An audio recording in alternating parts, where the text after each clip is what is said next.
할렐루야. 오늘도 우리 삶에 역사하시는 살아계신 하나님의 은혜와 사랑이 충만히 체험되어지는 복된 날이 되시기를 바랍니다. 오늘은 시편 101편서부터 120편까지의 말씀을 읽습니다. 그 중에서 오늘은 시편 119편의 말씀을 통해서 우리가 함께 은혜를 나누겠습니다. 독일어 성경에는 시편 119편에 그리스도인의 황금 입문서라는 부제가 적혀져 있다고 합니다. 그만큼 하나님 말씀에 대한 뜨거운 열정이 잘 표현되어져 있는 말씀이 바로 시편 119편의 말씀입니다. 그래서 요한복음 3장 16절을 작은 복음이라고 이야기하면 시편 119편은 작은 성경이다 라고 그렇게 부르기도 합니다. 시편 119편은 그 길이가 성경에서 가장 길죠. 신구약 성경 전체의 중앙에 위치하고 있습니다. 119편은 이 땅에서 인생의 축복과 영원한 생명의 소망이 오직 하나님 말씀에 기반을 둔 것임에 대해서 다중적으로 강조하고 있는 점에서 성경 전체의 축약판이라고도 이야기를 합니다. 또한 시편 119편은 히브리어 알파벳 22자를 가지고 만들었는데 한 알파벳당 8절씩 만들었기 때문에 그래서 176절이 되어진 겁니다. 그래서 성경을 보면 8절씩 단락이 구분되어져 있는 것을 볼 수 있습니다. 이 긴 말씀 중에 오늘은 하나님 말씀에 대한 우리의 자세에 대해서 우리가 함께 생각해 보며 은혜를 나누겠습니다. 사람은 누구나 행복하게 살기를 원합니다. 축복을 누리며 아름답고 존귀한 삶을 살기 원합니다. 그렇다면 어떻게 그런 삶을 살 수 있겠습니까? 1절과 2절 말씀을 보면 이렇게 이야기를 합니다. 행위가 온전하여 여호와의 율법을 따라 행하는 자들은 복이 있으며 여호와의 증거들을 지키고 전심으로 여호와를 구하는 자는 복이 있도다 라고 말씀합니다. 여호와의 율법을 따라 행하는 자, 그 증거를 지키는 자가 복된 자이고 그 하나님의 복을 누리는 자가 진정으로 행복한 삶을 사는 자임을 여러분 믿으시기 바랍니다. 여러분, 우리가 무엇으로 행실을 깨끗하게 하고 거룩해질 수 있겠습니까? 9절 말씀에 뭐라고 이야기합니까? 말씀으로요. 우리가 어떻게 부끄럽지 않은 삶을 살아갈 수 있을까요? 6절 말씀에 말씀을 지킴으로 그렇게 할 수 있습니다. 우리에게 고난 중에 위로가 되는 것이 무엇입니까? 50절 말씀에 또 이야기합니다. 말씀입니다. 우리가 가야 할 방법을 알게 하시고 깨닫게 하시는 것이 무엇입니까?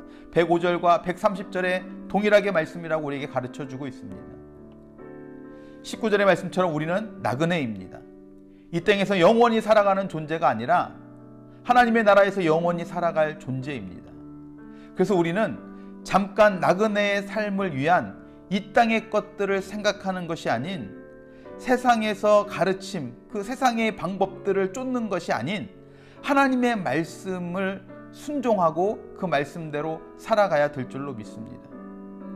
그래서 우리는 이 땅에서 살아가지만 철저하게 하나님의 말씀대로 살아가는 훈련이, 말씀대로 살아가는 삶이 이룩되어져야 될 줄로 믿습니다. 우리는 우리 자신의 감정과 기분에 따라 살아가는 것이 아닌 말씀대로 살아가야 한다는 겁니다. 여러분, 우리의 감정과 기분이 얼마나 자주 바뀝니까? 언제나 변함없는 주님의 말씀대로 순종하는 가운데 하나님께서 주시는 복을 누리며 살아가는 저와 여러분들이 되시기를 주님의 이름으로 축원합니다.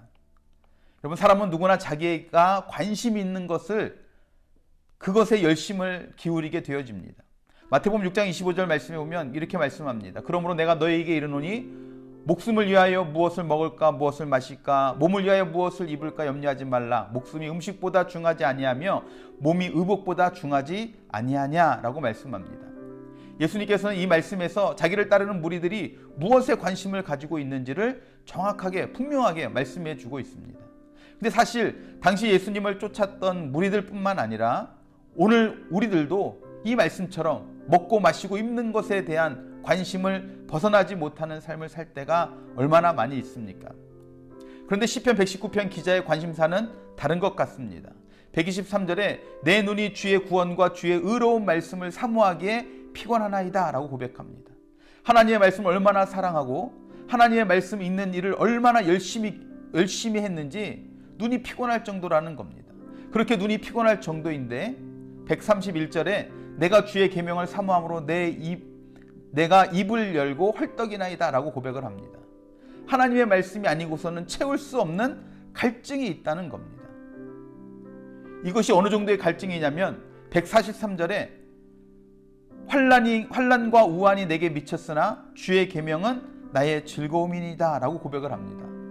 여러분, 환난과 우환이 있으면 그것으로부터 벗어날 생각 외에는 다른 생각을 할 수 없는 것이 보통입니다. 하지만 시편 기자는 그 어려운 상황에서도 말씀 때문에 즐거움으로 승리한다는 것입니다. 시편 119편 기자의 이 고백과 삶이 저와 여러분들의 것이 되기를 축복합니다.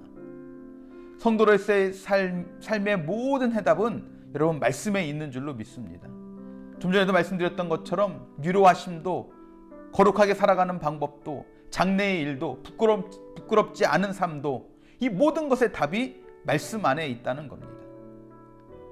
그런데 여러분, 말씀에 대한 사모함이 우리에게 없다면 사실은 우리는 그 사실을 부인하는 것이겠죠.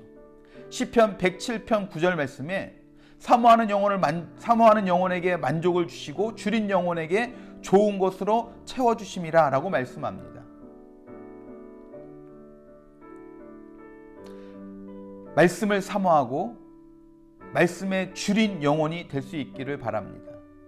그 사모함으로 말씀을 읽고 그 줄임으로 말씀을 묵상할 때 하나님의 뜻을 깨닫는 것뿐만 아니라 말씀에 기록된 것처럼 그 말씀대로의 삶을 온전히 살아가게 되어질 줄로 믿습니다.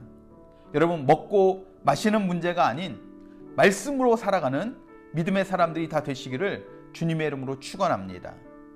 기도하시겠습니다.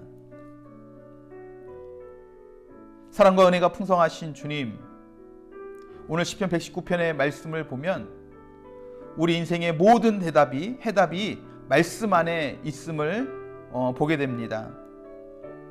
하나님, 우리가 그 말씀을 향한 사모하는 마음, 간절한 마음, 말씀에 줄인 마음들이 우리들 가운데 있게 하여 주시옵소서.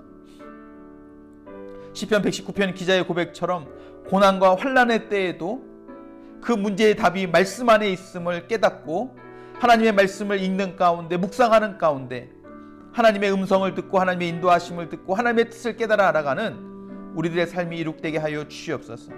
그래서 말씀 속에서 힘을 얻게 하시고, 말씀 속에서 위로를 얻게 하시고, 말씀 속에서 해답을 찾게 하여 주시고, 말씀 속에서 하나님의 음성을 듣는 우리 모두가 되게 하여 주시옵소서.